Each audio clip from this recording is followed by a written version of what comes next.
Okay, so this next one, this next neurotype is gonna be hypersensitivity.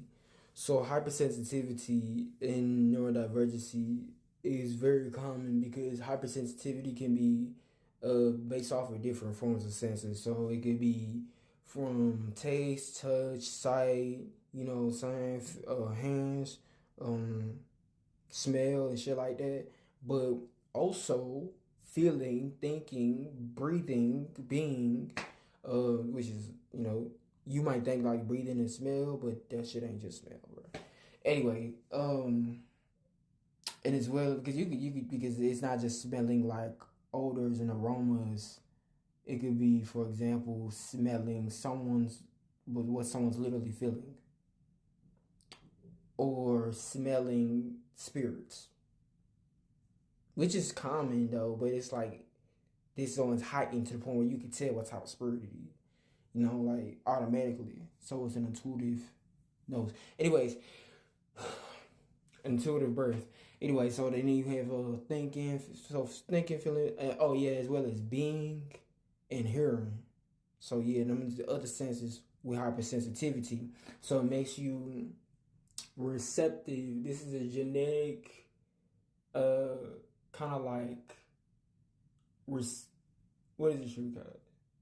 It's like a genetic telepath, basically, but it's not really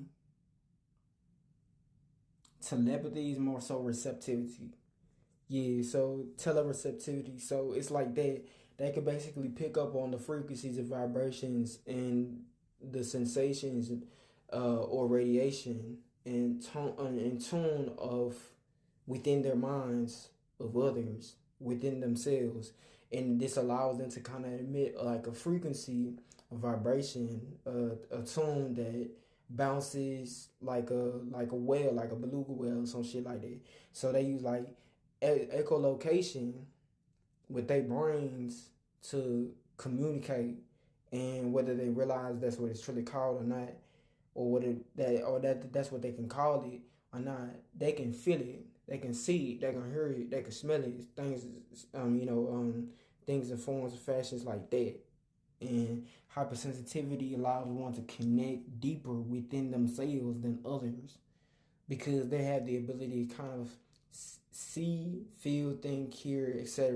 within the spiritual realm, while still existing parallel to, all realms and dimensions that their minds can conceive.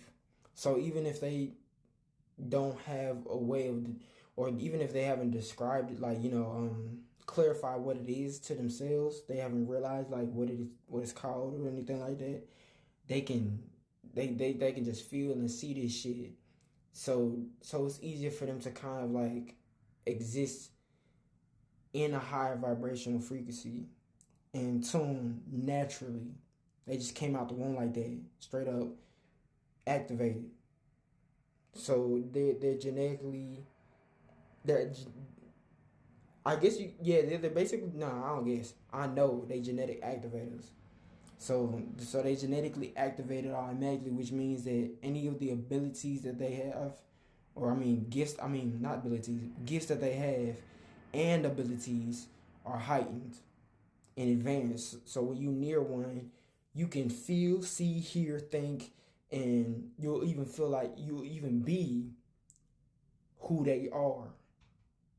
Everything they feel, everything they think, everything they see, even what they touch. And you be like, why is it so intimate? Well, like, what's with the affection? So it's a very like a not aggressive, but an affectionate presence or essence that is emitting through their presence, which allows them to basically feel, see, think, and hear what you're feeling, what you're seeing, what you're thinking, and vice versa. And you be like, how you feel me more deeper than I can feel myself? What the fuck? Because the deeper that they are connected within themselves to themselves, they can also feel you at that depth, as if you were connected to yourself that deeply, as if you were aware of yourself that deeply, as if you were grounded within yourself that deeply. So they'll be having episodes where they go in, they go, So it's like they be deeper in their frequency vibration tone. Say their aura be real deep in their shit, connected to their soul, and then they'll feel like, and then next moment they kind of be like burnt out or like dumped out, like real sluggish, and then energized, sluggish, energizing. This not like schizophrenia. This is like hyper aware, not hyperactive. But even though they have a lot of brain activity, brainal activity, like organ activity, so they can be very hypersensitive gut, head, heart, crown, basically. So that's what it is. HSP.